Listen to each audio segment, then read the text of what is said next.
Hey guys, this is going to be a video on Xbox 3 or Xbox 720 or whatever you like to call it. There's not been an official name as far as I'm aware. So, at the moment there are many rumours flying about, and one of them of course is that console is going to be using Bluray. This doesn't exactly come as a surprise. Of course, as the consoles become more powerful, the size of, say, textures is going to increase, and therefore the need for storage is going to increase. So it looks like we're going to be using, or seeing, shall I say, Blu-ray on the new generation of Xboxes. Not a surprise, but I thought I'd just point it out. Perhaps the biggest surprise, however, at least from my point of view, although at the same time kind of expected, I know that doesn't really make much sense, but there you have it, is Microsoft are apparently working to try and prevent second-hand games working on your console. There's many reasons for this, but I don't really need to go into all of them. Suffice to say that, of course, let's say you sell your game in a store or on eBay and someone else buys that off of you. Well, Microsoft aren't making any cash from that, and neither the developers and so on. And many developers are trying to, of course, stamp out the second-hand market because they don't particularly like it.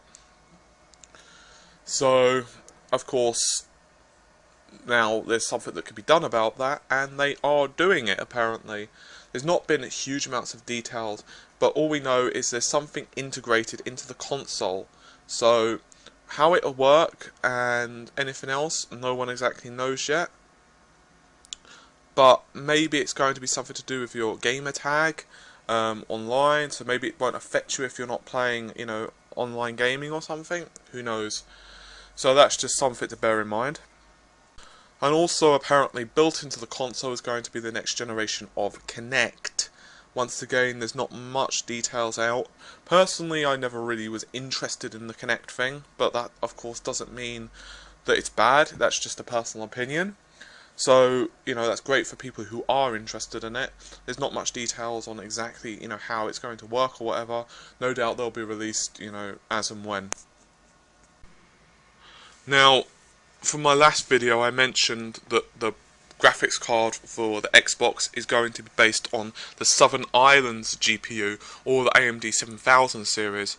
However, it's actually not. It seems like it's derived from the 6000 series, and it will be akin to the Radeon 6670.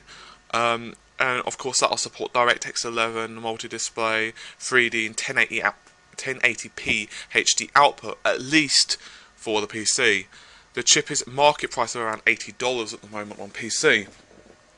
Now, we don't exactly know what their changes, if any, they're making to this. I doubt it will have multi-display. That's probably going to be the first thing to go, because obviously as consoles become older in life, they generally speaking won't be able to sustain the multi-displays on, say, various games. If you remember correctly, the PlayStation 3 was rumoured originally to be able to have multi-display, which was subsequently removed from later revisions.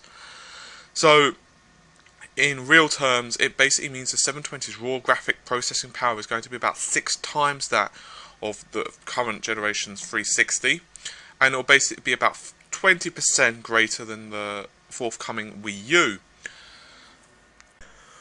It's worth noting that there's not been any confirmed details other than this, and even these aren't confirmed by any means, they're just rumours, but it's worth noting that generally speaking on the PC, the graphics card comes with 1 GB of RAM, which is around twice that of the console, the 360 actually, has currently.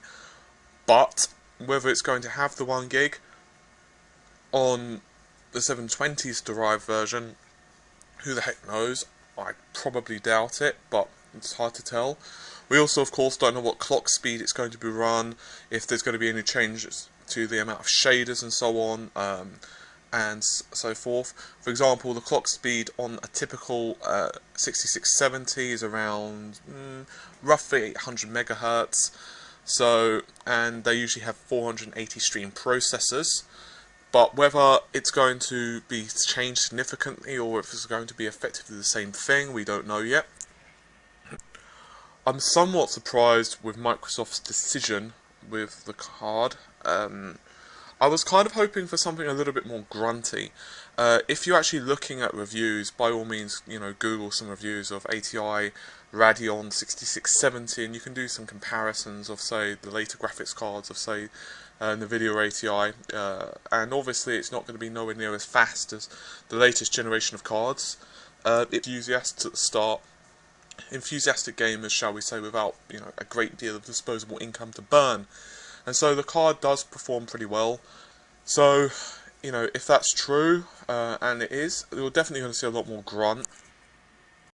As of comparison, the previous generation of Xbox had a processor called Xenos, which was based upon the R520, or at least closely related to it, and that basically meant it was similar to the X18/X1850 series of graphics cards for the PC. However, the Xbox introduced a few changes that were adopted in the R600, in other words, the generation after that, such as unified shader architecture, and also a few other bits and pieces. But I'm not going to go too far into depth at the moment, because you can do some googling and kind of look at that on Wikipedia rather than me wasting your time.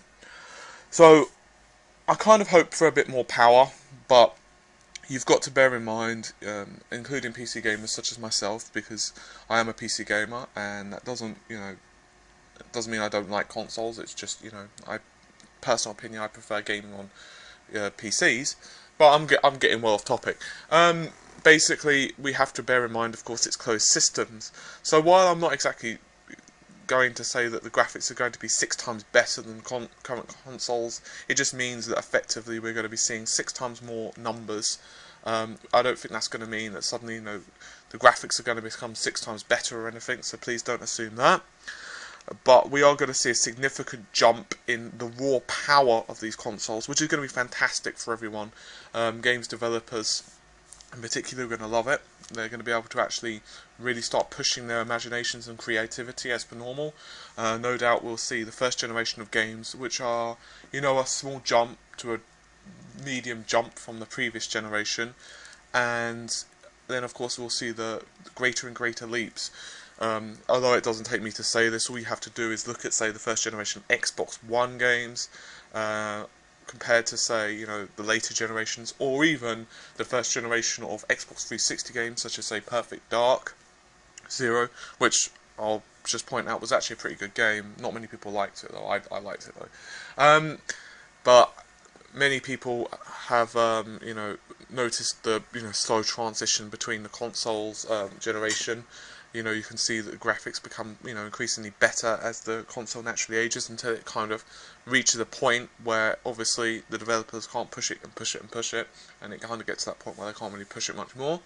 And we're kind of at that point at the moment with this generation of consoles, which is to be expected. They've been out, for quite a long time now. They've actually had a very good shelf life.